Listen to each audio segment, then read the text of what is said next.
auziți cuvântul om de știință sau cercetător, la ce vă gândiți voi?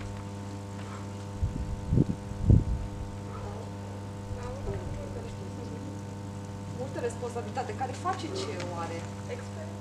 Experimente. Și unde face în laborator pe termen lung. Dar de ce fac oamenii experimente oare? Oamenii de știință.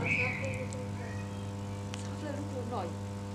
Ei, uite, noi ne-am adunat astăzi ca să marcăm, într-un fel, un eveniment care se petrece la nivel european, nu doar în țara noastră.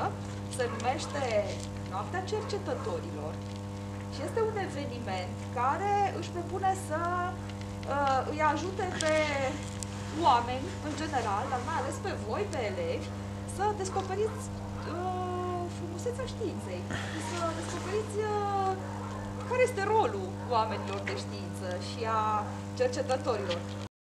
În Geoparcul Internațional UNESCO Țara Hațegului, în comuna Sfântă Maria Orlea, am descoperit importanța științei pentru producerea de energie hidroelectrică. Împreună cu un grup de elevi din clasele a 6-a, a 7-a și a 8-a, am mers la una dintre cele 13 hidrocentrale din amenajarea hidroenergetică Râul Mare Retezat, ca să înțelegem mai bine cum obținem energie din puterea apei.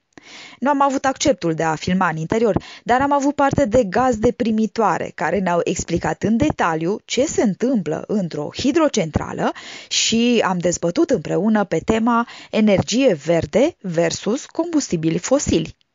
De ce este mai bună energia verde?